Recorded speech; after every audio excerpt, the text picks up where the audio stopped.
What if Guilliman led the UNSC in the Covenant conflict? Part 1. The Man in the Pod. The Iron Meridian was not a warship.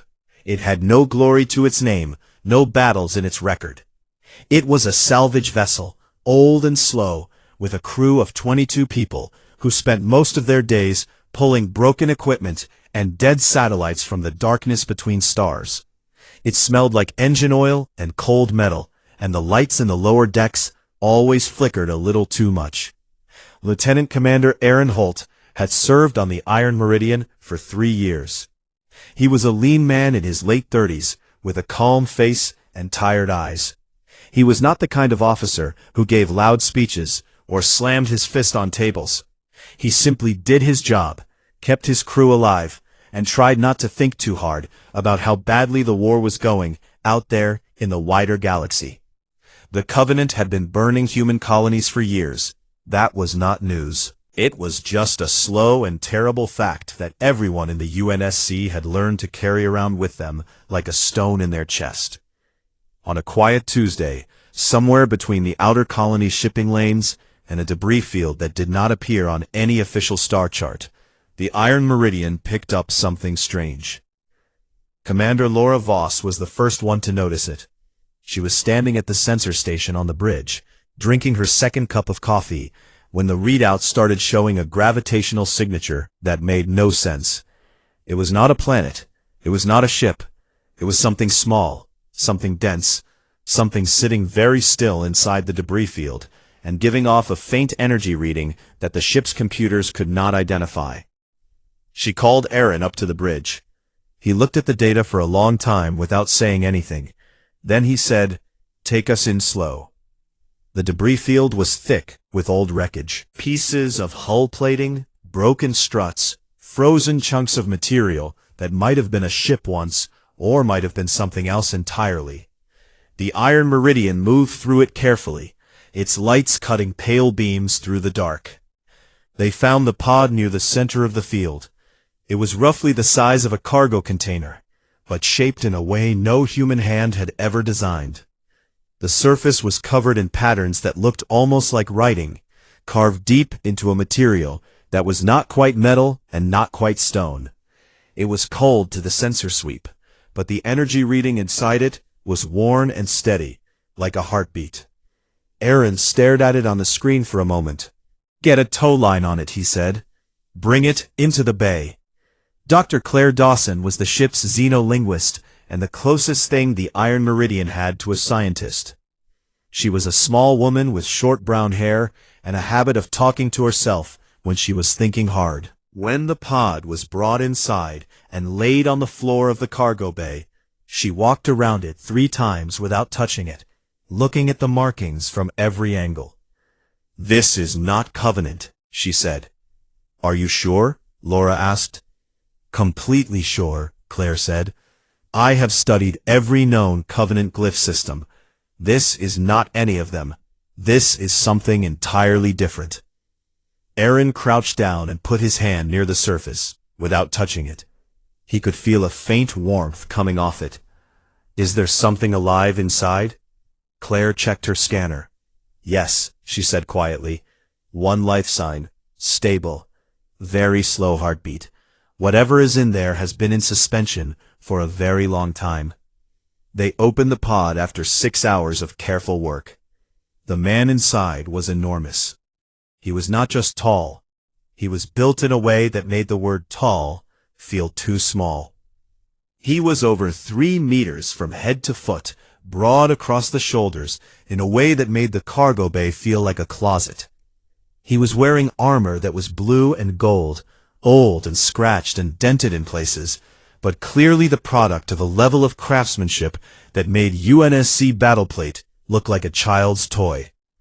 His face was strong and calm, with sharp features and dark eyes that opened slowly, like a man waking from a very deep sleep. Half the crew backed up instinctively.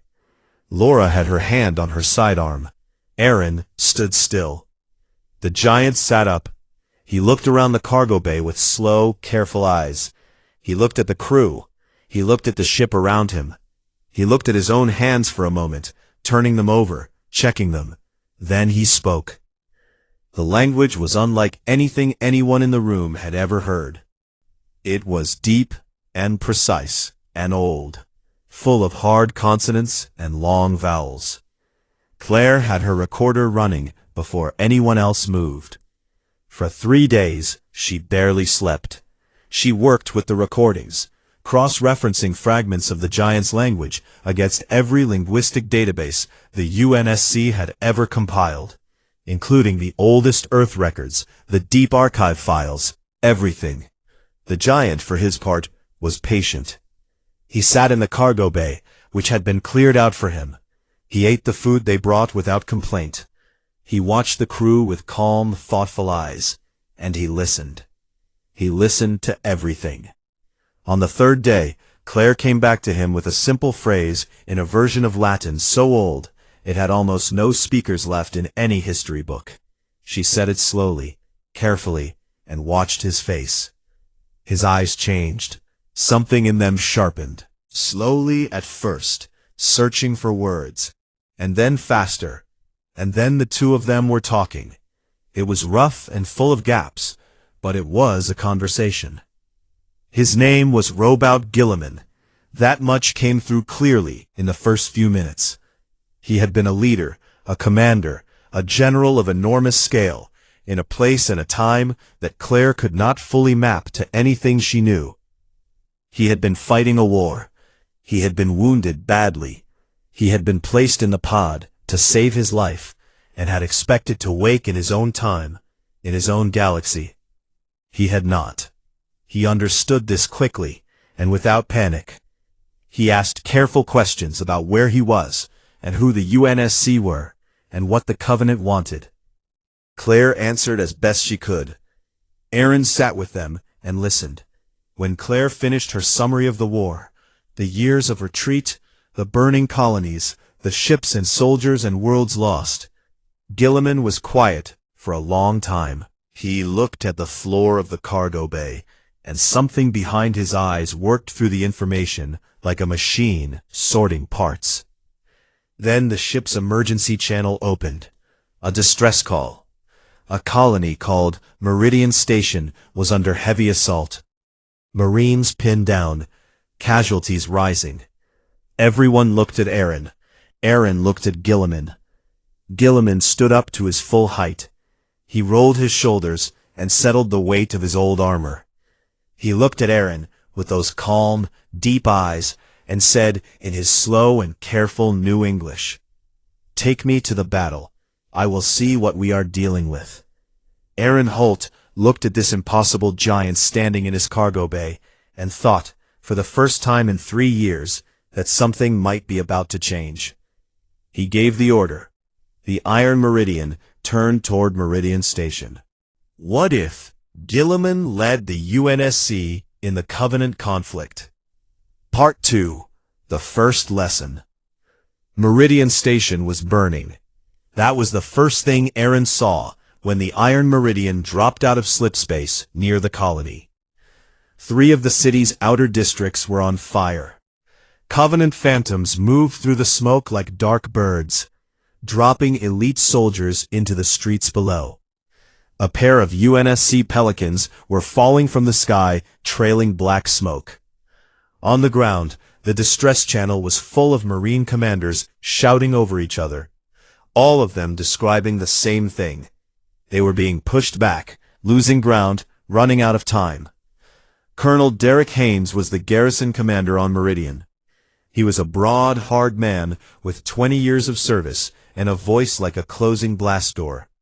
He had fought the Covenant on 2 other colonies before this one, and had survived both times by knowing exactly when to stop holding ground and start pulling people out. Right now, he was calling an evacuation of the northern districts because the Covenant was coming through the eastern wall faster than his Scorpion tanks could slow them down. He was good at his job. He just did not have enough of anything to stop what was happening.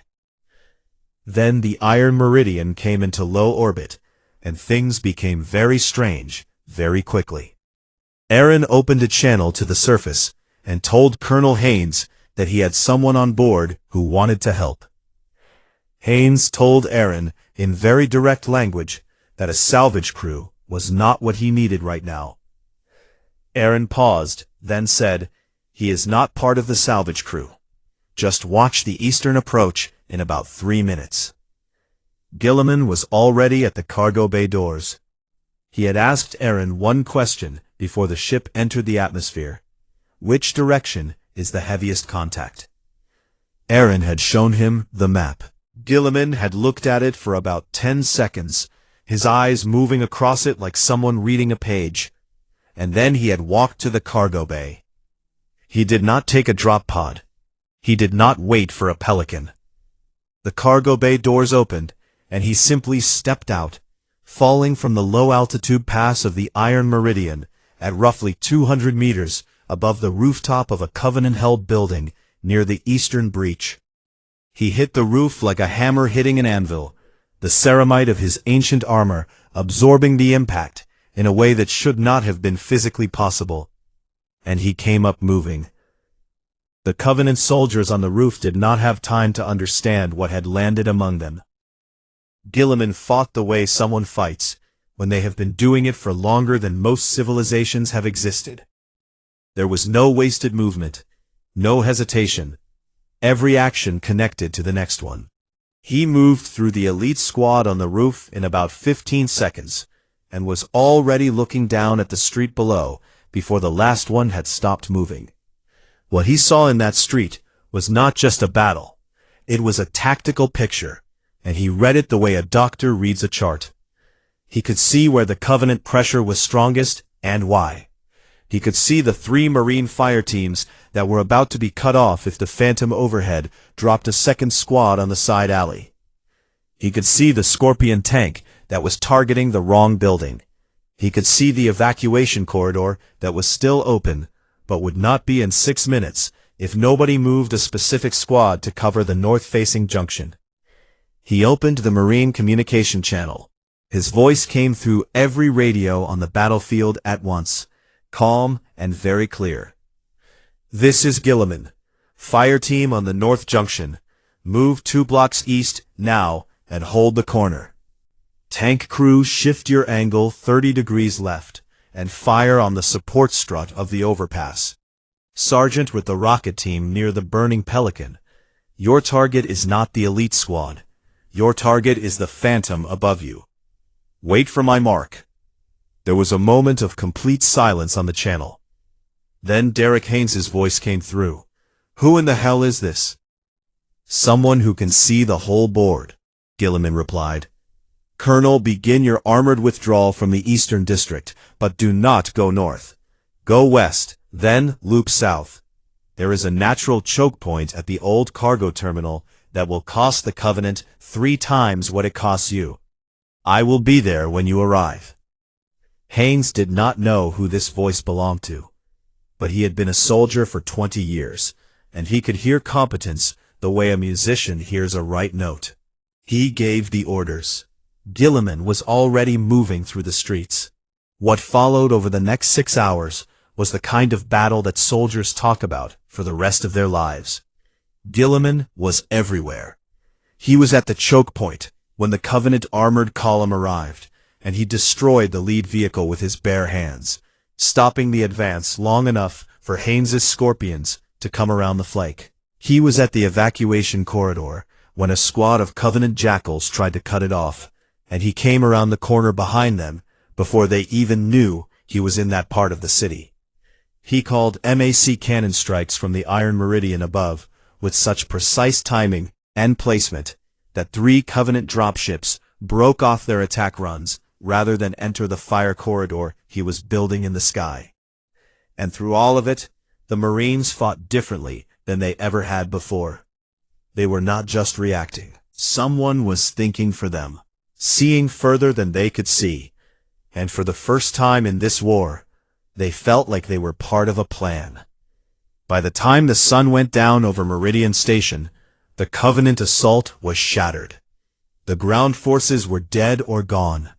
The dropships had withdrawn. The city was damaged badly, and too many Marines had not made it. But the colony was standing. The evacuation corridors were open.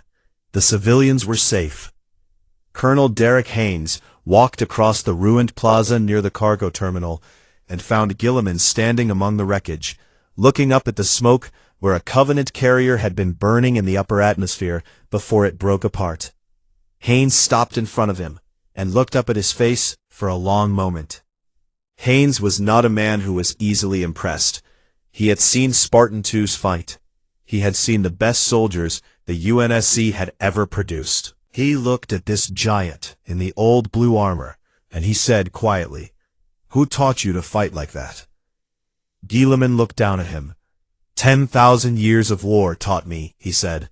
"Now I will teach you." The footage from the Meridian Station reached UNSC High Command on Earth within 48 hours. Fleet Admiral Karen Price watched it alone in her office 3 times. She watched the thermal tracking data that showed one heat signature moving through a Covenant force of over 400 soldiers and dismantling it in pieces. She watched the command channel recordings where that same voice repositioned a broken defense into something that functioned like a machine. She put down her coffee cup and opened a communication line. "Get whoever that is on a ship to Earth," she said. "I do not care how long it takes. Get him here."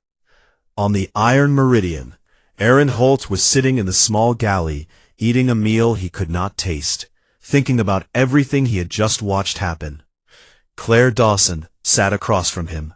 Laura Voss was on his left. Nobody said anything for a while. Then Claire said, "He already knows more English than most of the crew." Aaron nodded slowly. He looked at his food. He thought about the war that had been grinding humanity down for years, the colonies that were gone, the people who were gone with them, and the feeling that it was only going to get worse. He thought about a giant in blue armor stepping out of a cargo bay door 200 meters above a burning city, without a single moment of doubt in his body. "Yeah," Aaron said. "I think things just changed." H1.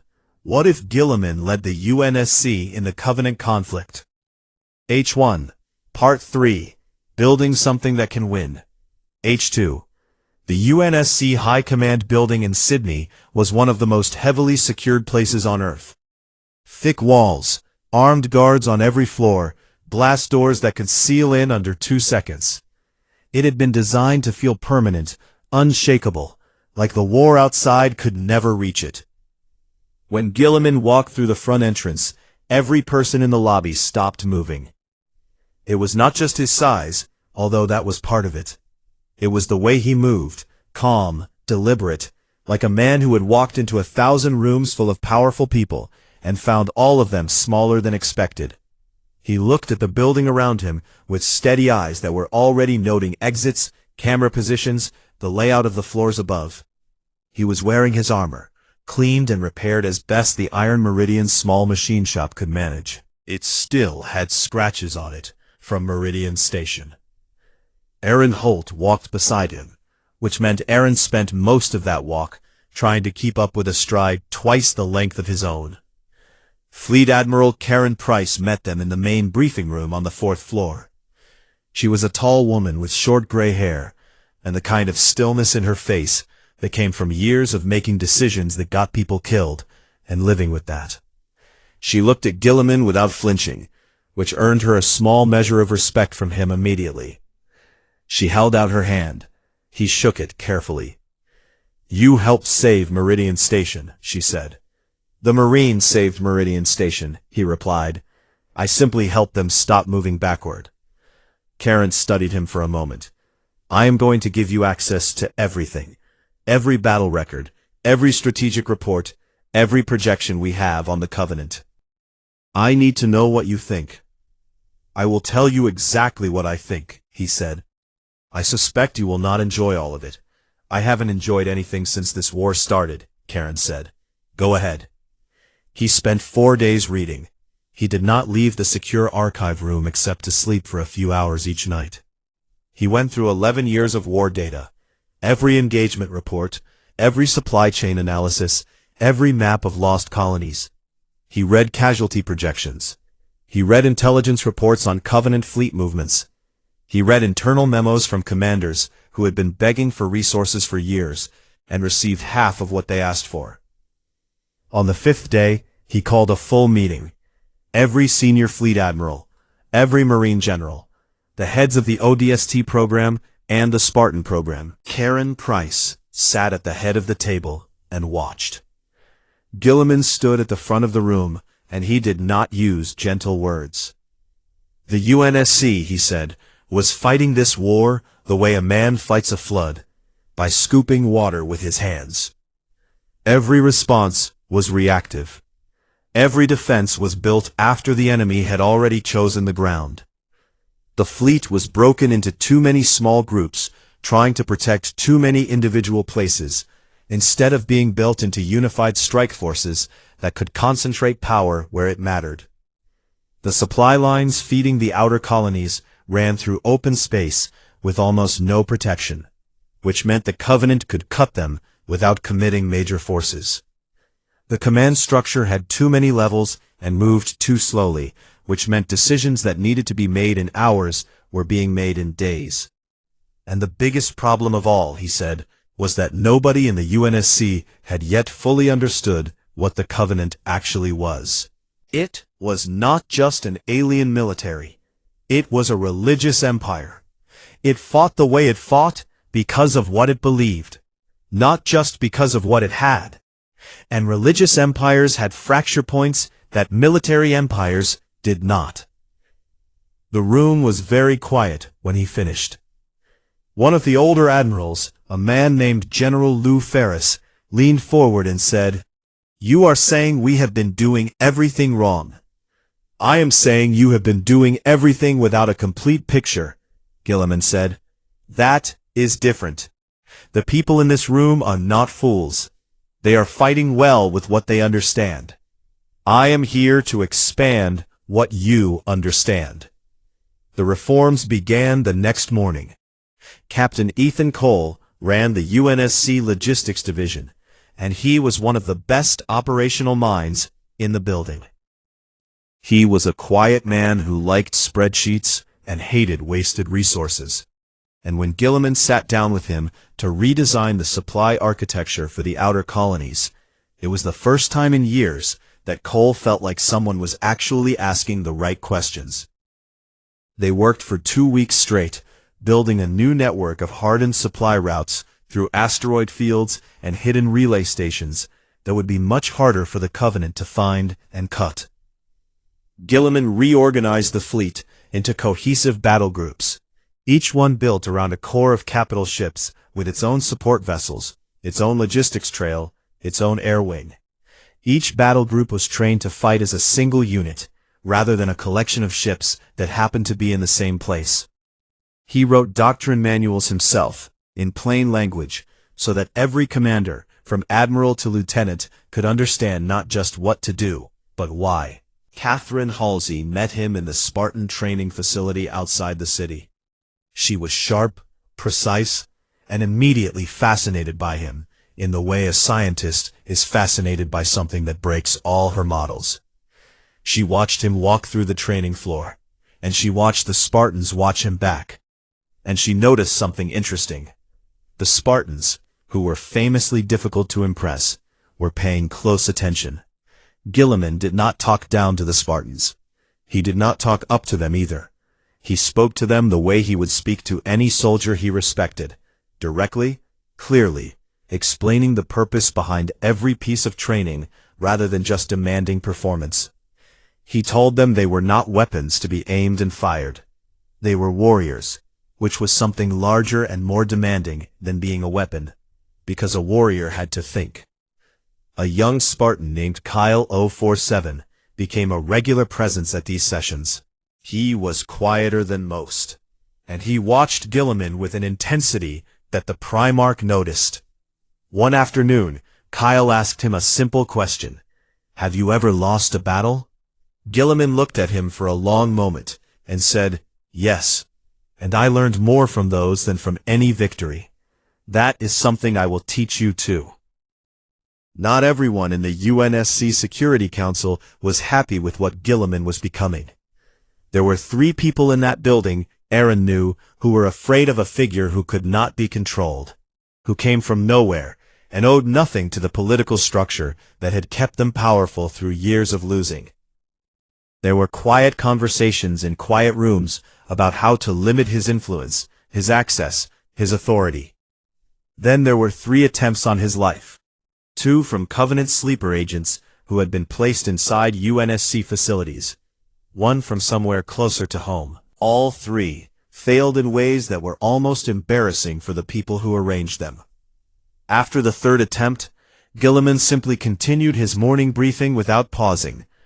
He addressed it exactly once afterward, in a private conversation with Karen Price. He told her that he understood why some people feared him, and that he had no interest in their political power. He was here to win a war, nothing else. Karen believed him. She also doubled his security detail, mostly to protect other people from doing something stupid. Months passed. The UNSC began to look different. The fleet moved with more purpose.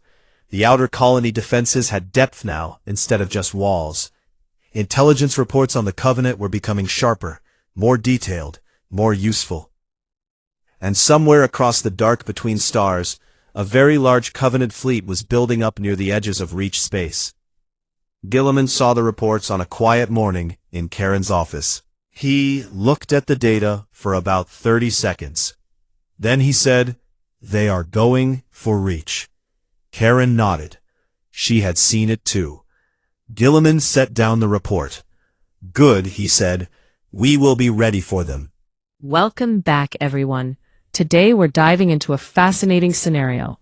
What if Guilliman led the UNSC during the Covenant conflict? That's a thought-provoking question. It's been 6 months since the defense of Reach, and the war is still raging on. The Covenant is still out there, right? Absolutely. The stakes are incredibly high, and the reality of the situation is daunting. But something significant has shifted in the way the soldiers are approaching this war. Right. It's like the soldiers have gone from drowning to swimming.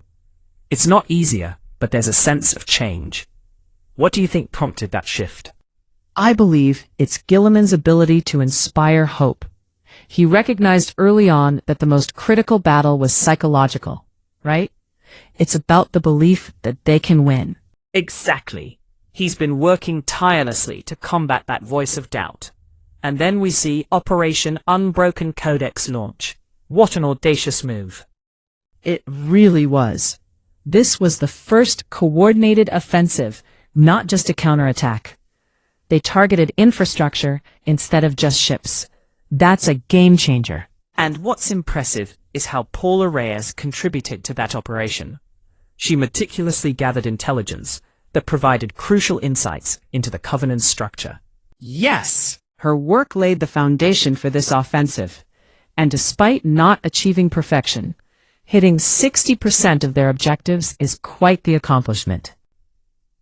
Absolutely. Guilliman understood the importance of showing the Covenant they could reach their supply lines. That alone changes the entire dynamic. And then we have the moment with Kyle 047. He mentions how Guilliman is the first to explain to the Spartans what they are fighting for beyond just mission objectives. That was a touching moment. It highlights the depth of Guilliman's understanding of humanity and the essence of their struggle.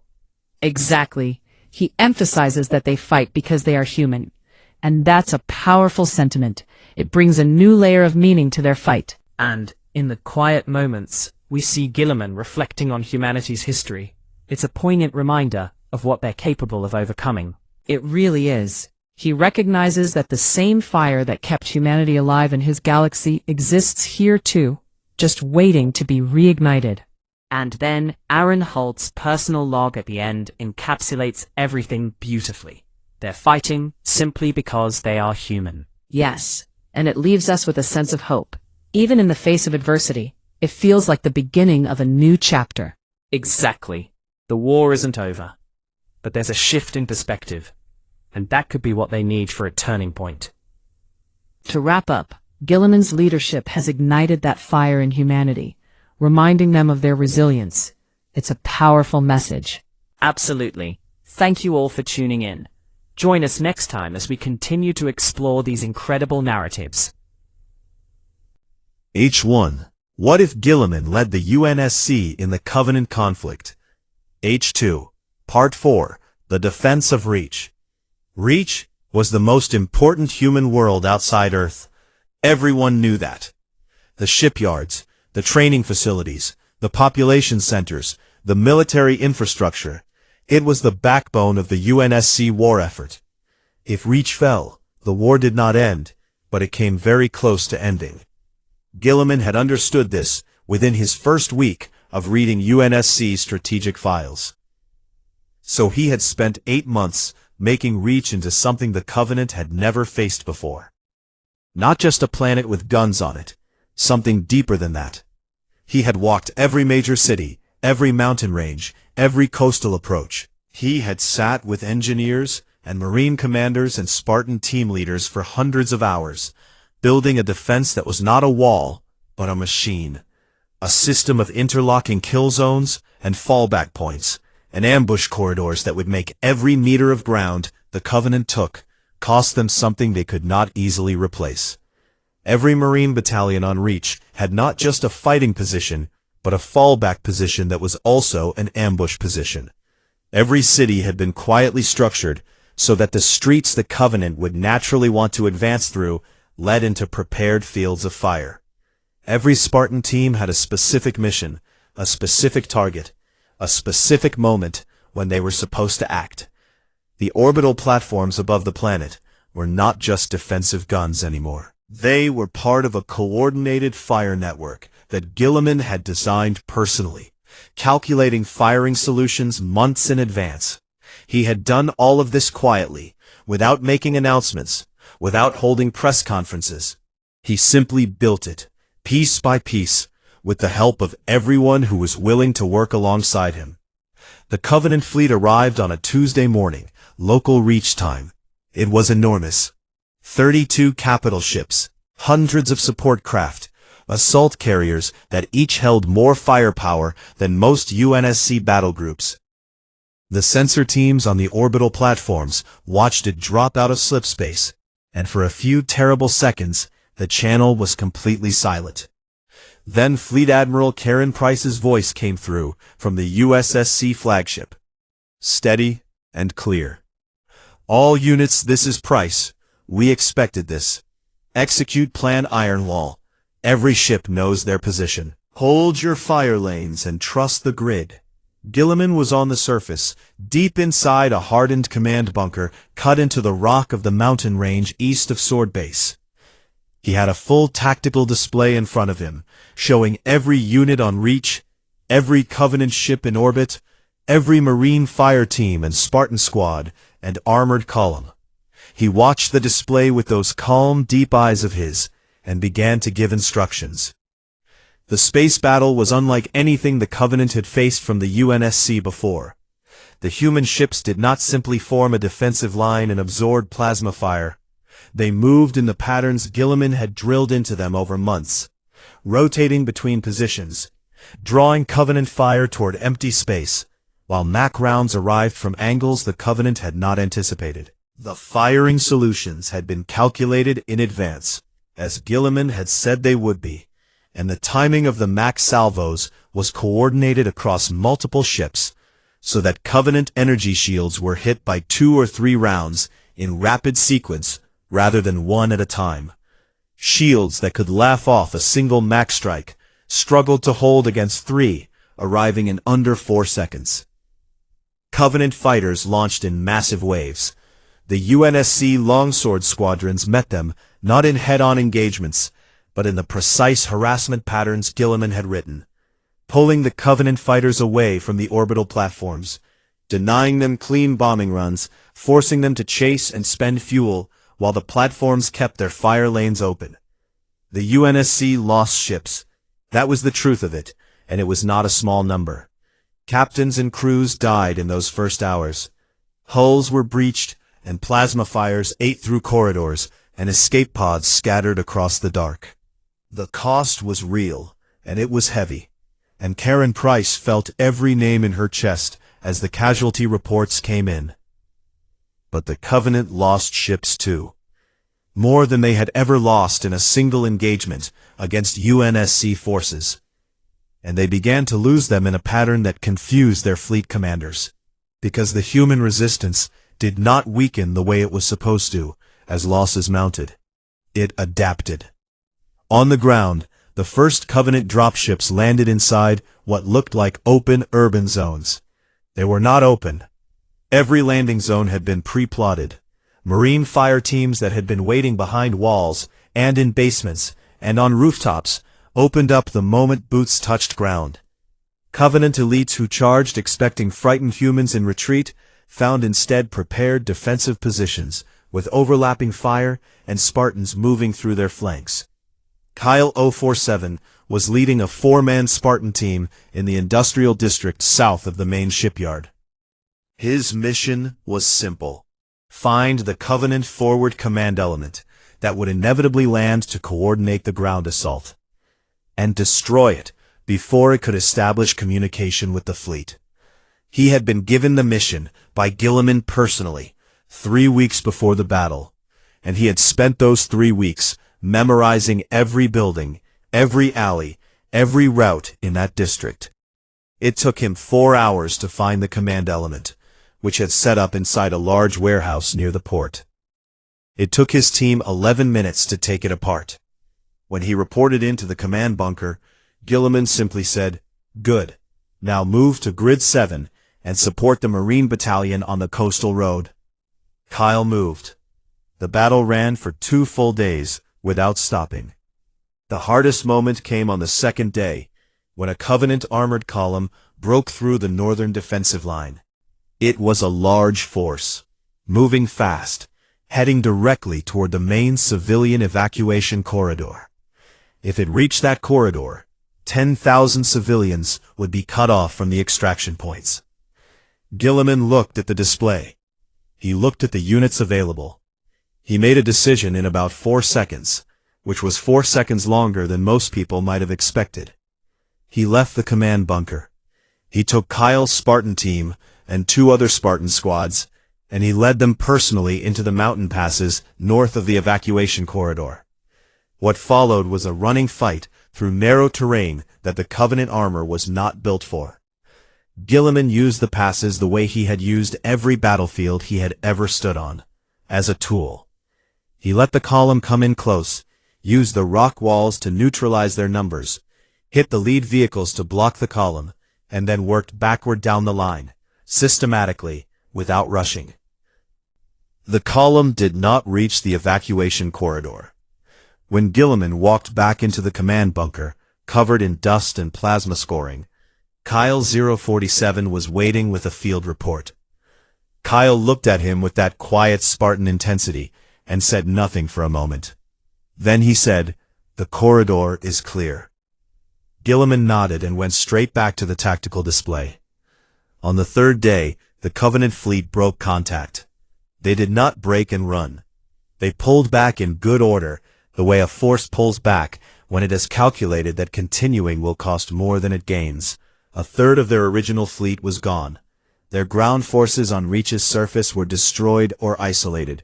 The orbital platforms were still operational. The shipyards were damaged but standing. They were not done with Reach. Everyone understood that. This was a withdrawal, not a defeat. They would come back with more. But they had come expecting to glass a world in 3 days, and they were leaving without it.